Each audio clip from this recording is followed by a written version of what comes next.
আসসালামু আলাইকুম, hello viewers. আজ আমি আপনাদের মাঝে হাজির হয়েছি খুব মজাদার একটি ফিরনি নিয়ে।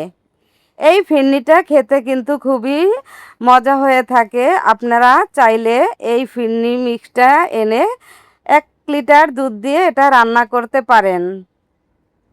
এটার ভিতরে সবই দেওয়া আছে। এখন আমি এটা তৈরি করতে যাব। এই যে প্যাকেটটা আমি রাঁধুনি ফিরনি মিক্স, এখানে সব কিছুই দেয়া আছে। চিনি, সুগন্ধি চাল আছে, কাঠবাদাম, লবণ, এলাচ, কৃত্রিম সুগন্ধি, কেওড়া জল, এতে সব কিছুই দেওয়া আছে। আমি এখন প্যাকেটটা কেটে আপনাদেরকে দেখিয়ে দিচ্ছি। এই যে দেখতে পাচ্ছেন, এখানে এই যে উপকরণ সবই দেয়া আছে। কোনো কিছু আপনাদের কিনে আনতে হবে না, প্যাকেটের ভিতরে সব কিছুই দেওয়া থাকে। শুধু 1 লিটার দুধ থাকলেই হবে। তাহলে আপনারা এভাবে ফিরনিটাকে রান্না করে নিতে পারবেন।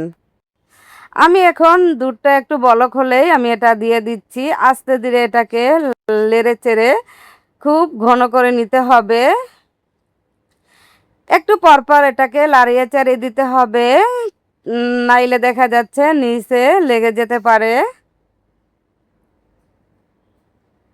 এভাবে করে যদি আপনারা একটি ফিরনি তৈরি করতে পারেন, অবশ্যই সবাই খেয়ে আপনার প্রশংসা করবে।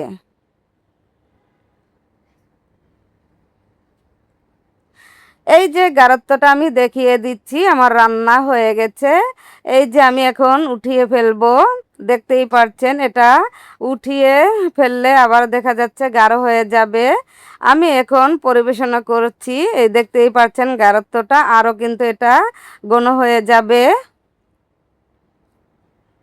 আর এটা রান্না করার সময় কিন্তু খুবই একটি ঘ্রাণ আসে। যে রান্না করবেন সেই শুধু এটার স্বাদ বুঝতে পারবেন এবং খেলে সেটা আরও বুঝতে পারবেন। হয়ে গেল আমার রান্না শেষ। আমি একটু পরিবেশন করে দিচ্ছি। দেখতেই পারছেন এই মজাদার ফিরনি মিক্স কতই লোভনীয় হয়ে থাকে। আপনারা চাইলে যারা এখনও এইটা রান্না করেন নাই, তাদের জন্য আমি বলছি এটা একবার হলেও রান্না করে খেয়ে দেখবেন, অনেক মজাদার হয়ে থাকে। আল্লাহ হাফেজ।